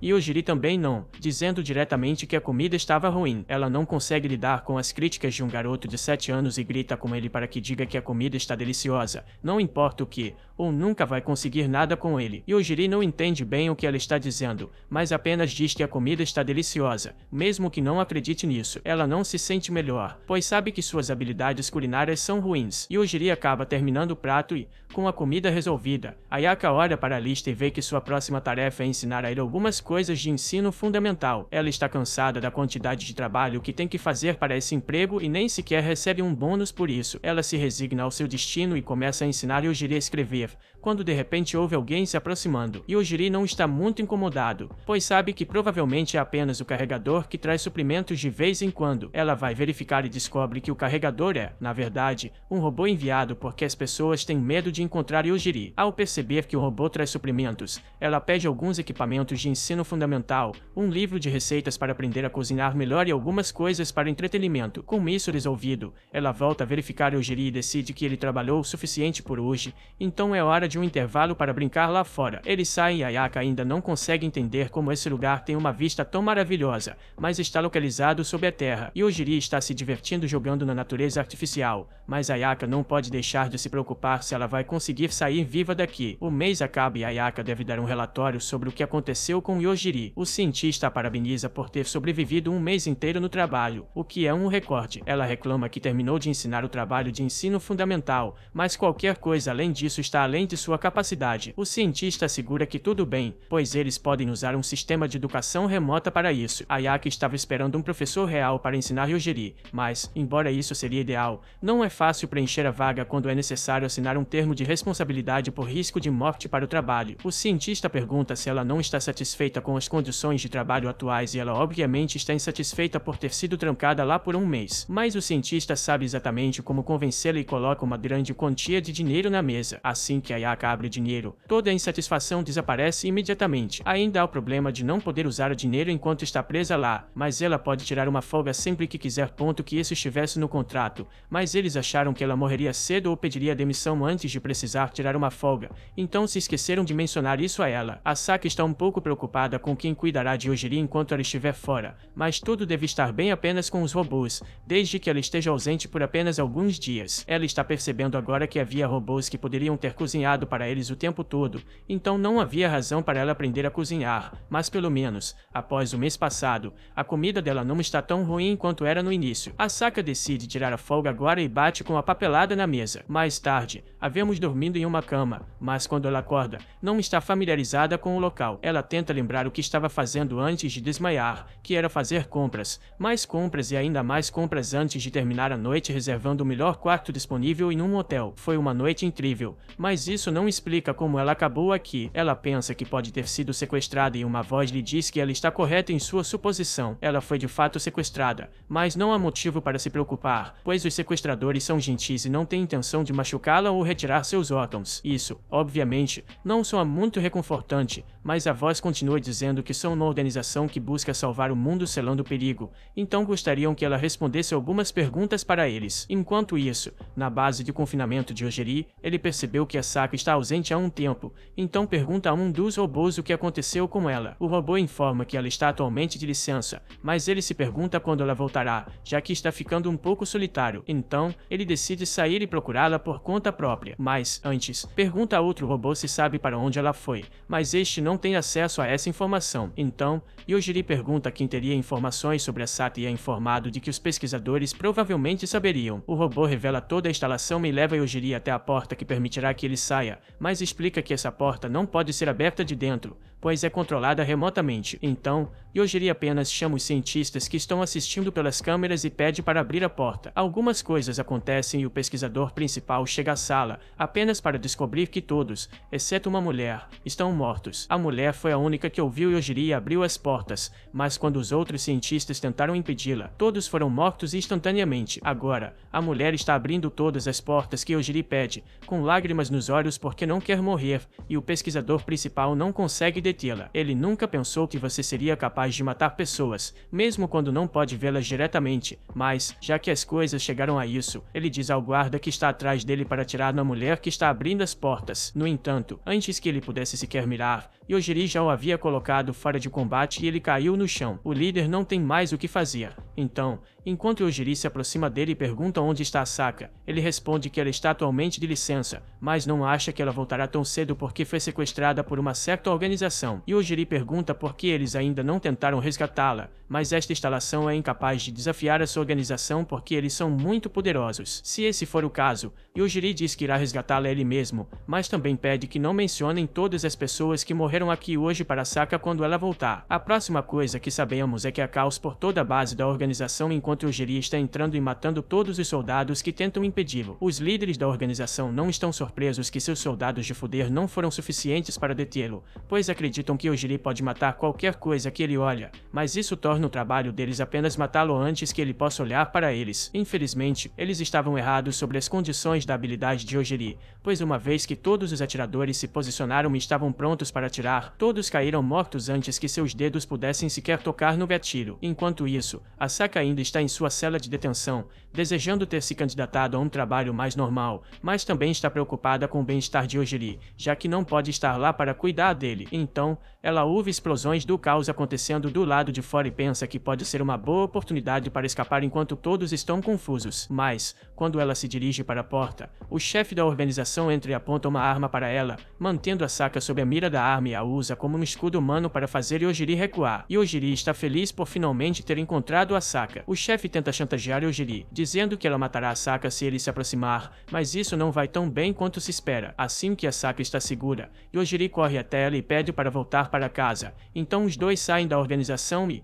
enquanto Asaka vê o caos causado por Yojiri ao tentar chegar até ela e enquanto ela está um pouco abalada, ela entende que Yojiri fez tudo isso por causa dela. Então, ela segura a mão dele com mais força e sorri para ele. Mais tarde, eles retornam à base de confinamento onde o arqueiro principal está esperando porque quer ter uma conversa com Asaka. Ela pergunta o que acontecerá agora depois de todo o incidente, mas, na verdade, apesar de todas as pessoas que morreram, nada será feito. Não é como se alguém alguém tivesse o poder de punir Yojiri pelo que ele fez em primeiro lugar. Ela então pergunta o que acontecerá com ela, e, já que Yojiri claramente se apegou a ela, parece que ela está presa a esse trabalho agora. No entanto, ele assegura que, da próxima vez que ela quiser tirar uma folga, eles lhe atribuirão um guarda para que algo assim não aconteça novamente. Embora Saka não goste de como ele disse isso, ela também não tem intenções de abandonar seu trabalho, pois pode perceber que, se ela deixar Yojiri como ele está agora, ele provavelmente entrará em uma fúria na próxima pequena inconveniência. Então, ela precisa ensiná-lo um pouco mais para que ele chegue ao ponto em que não se tornará um perigo para o mundo. Voltando ao presente, Donar está olhando para Yojiri enquanto ele dorme, e Mamoko consegue perceber que ela está interessada em Yojiri. Ela não nega exatamente isso, e Mamoko ficaria mais do que feliz em adicionar Yojiri à linhagem familiar. Então Donar recebeu a bênção dela para esses netos e ela também não está oposta à ideia. Yojiri acorda logo depois, então Donar faz Mamoko jurar não mencionar nada sobre ter filhos com Yojiri, e ela muda de assunto, dizendo que chegaram em frente aos portões do Capitólio, mas não tem ideia do que fazer a partir daqui. Eles também estão cercados por guardas que vieram investigar os estranhos recém-chegados. O capitão pede que eles saiam do veículo. Enquanto conversam com o capitão Tortes, ele pede que se identifiquem, então eles informam que são candidatos a sábios tentando chegar lá para o julgamento. Isso faria sentido, mas Torques ainda não confia neles. No entanto, assim que Yojiri tira o pendente que Rick lhe deu, todos os guardas se ajoelham, pois o pendente é da família real. Rick é aparentemente um membro da família real, então Torques concorda em deixá-los entrar no Capitólio, mas alguém aparece e diz que só porque eles têm um pendente da família real, não significa que possam quebrar as regras. Este é David, irmão mais novo de Rick, e como ele também é um membro da família real, não vê necessidade de acomodar pessoas apenas porque aparentemente conhecem seu irmão. Ele quer que mostrem uma prova de que passaram pelo julgamento do mestre da espada enfrentando-o em batalha. Como não há como perder se o que alegam for verdade, especialmente já que ele não é tão bom com uma espada, Donar quer desistir, mas Mamoko a incentiva, porque David não é um espadachim overpower. Eles se posicionam para a luta, e Mamoko explica o estilo de combate que ensinou a Donar. Enquanto David usa métodos ortodoxos, Donar está jogando pelas regras de rua. Assim, quando a luta começa, Donar imediatamente lança sua faca diretamente para ele e, enquanto ele está distraído com a faca, ela se abaixa e corre para trás dele antes de desferir um chute devastador e preparar alguns ovos mexidos. Pode-se dizer que ele está fora de combate, então ela é declarada vencedora da luta. Os demais guardas a elogiam pela habilidade que ela acabou de exibir, já que nunca viram nada igual antes, mas isso faz parte do treinamento da técnica secreta que Mamoko lhe deu. Por outro lado, David ainda está no chão, com muita dor, então Yojiri pergunta se deveriam fazer algo sobre isso, mas Donar acha que ela deve estar bem, já que não o chutou com muita força. Algum tempo depois, Yojiri está observando as paredes do castelo quando David, finalmente recuperado, se aproxima dele e explica que o castelo tem um feitiço lançado por um grande mago chamado Igaia, que é o mesmo cara que ele matou na torre, mas ele é melhor não mencionar essa parte. David se oferece para guiar os dois pela cidade e acaba se revelando um bom sujeito depois de tudo. Ele estava apenas um pouco suspeito deles. Depois de mostrar um pouco da cidade, Yojiri diz que eles podem seguir a partir daqui porque ele tem algo que precisa discutir com Donar. Eles irão encontrar seus colegas de classe em breve, então ela precisa decidir se irá perdoá-los pelo que fizeram ou não. Eles seguem para o castelo, onde o resto da turma está reunido para um discurso do rei, mas quando o rei começa a falar, um dos estudantes se levanta e diz que ele não tem o direito de menosprezá-los porque não é o rei deles. Então, o rei se levanta e vai direto ao encontro do garoto. O menino estava confiante em sua capacidade de se defender por causa de sua habilidade, mas algo acontece que o impede de usar sua habilidade de congelamento. Então o rei corta seus dedos e prova que, embora o garoto possa não ser seu súdito, ele ainda pode transformá-lo em seu sempre que quiser. Este foi o final do episódio 8. Obrigado por assistir. Inscreva-se para não perder a próxima parte.